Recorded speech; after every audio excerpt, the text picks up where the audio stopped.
भारत द्वारा सिंधु नदी समझौते को स्थगित करने और इसके जरिए फिर पाकिस्तान को सबक सिखाने की जो बात चल रही है, सबके बीच कई जानकार ये कह रहे हैं कि ब्रह्मपुत्र नदी के जरिए चीन भी भारत को परेशान कर सकता है। दरअसल चीन दुनिया के सबसे बड़े थ्री गॉर्जेस डैम से भी 3 गुना बड़ा बांध ब्रह्मपुत्र नदी पर बनाने जा रहा है, जो भारत के लिए चिंता की एक नई और बड़ी वजह बन रहा है।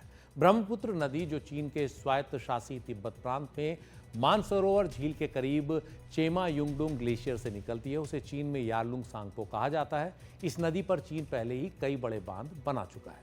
अब दुनिया का सबसे बड़ा बांध बनाने की यहाँ तैयारी है।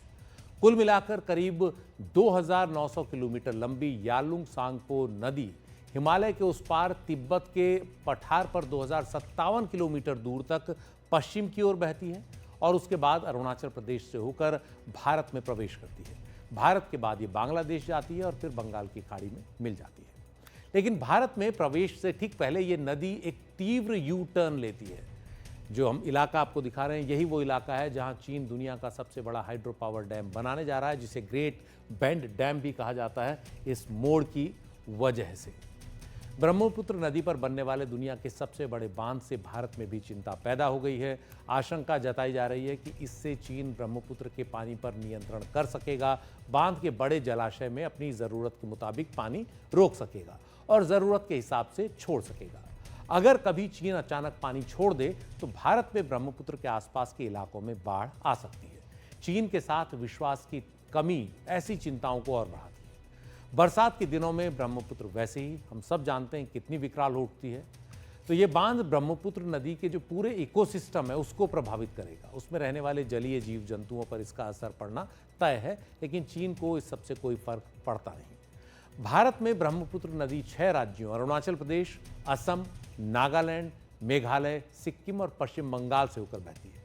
केंद्र सरकार के साथ इन राज्यों की सरकारें भी चीन में बन रहे बांध को लेकर चिंता जता रही हैं। भारत सरकार ने इस सिलसिले में चीन को अपनी चिंता बता दी है। चीन ने इस पर अपनी सफाई भी दी है, लेकिन उसकी सफाई जो भी हो, इतने बड़े पैमाने पर बांध के बनने से पर्यावरण पर जो असर है उसको नकारा नहीं जा सकता। लेकिन एक सवाल यह है कि चीन भारत का कितना पानी रोक सकता है। सेंट्रल वाटर कमीशन के मुताबिक ब्रह्मपुत्र नदी में 60% पानी भारत से आता है और 40% पानी तिब्बत से। भारत में ब्रह्मपुत्र जिन इलाकों से होकर बहती है वो बारिश के लिहाज से काफ़ी समृद्ध हैं, बहुत बड़ा कैचमेंट एरिया है। इसके बावजूद अगर नदी ऊपरी इलाके में सूखती है चीन के डैम की वजह से, तो निचले इलाके पर उसके इकोसिस्टम पर फर्क तो पड़ेगा ही। एक और बड़ी चिंता यह है कि चीन अगर अचानक से अपने इतने बड़े बांध से पानी छोड़ दे तो भारत में ब्रह्मपुत्र के आसपास के इलाकों में भयानक बाढ़ आ सकती है। यही वजह है कि कुछ लोग इसे चीन का वाटर बम भी बता रहे हैं। जानकारों के मुताबिक चीन कभी ऐसा न कर पाए, इससे निपटने के लिए भारत को भी बांध बनाना होगा और अरुणाचल के अपर सियांग जिले में देश का सबसे बड़ा बांध बनाने की तैयारी भारत कर रहा है। यही सब देखते हुए अनुमान के मुताबिक करीब 11,000 मेगावाट के इस बांध के जलाशय में मानसून के दिनों में करीब 9 अरब घन मीटर पानी स्टोर किया जा सकेगा। इससे पीने के पानी और सिंचाई की ज़रूरतें भी पूरी होंगी।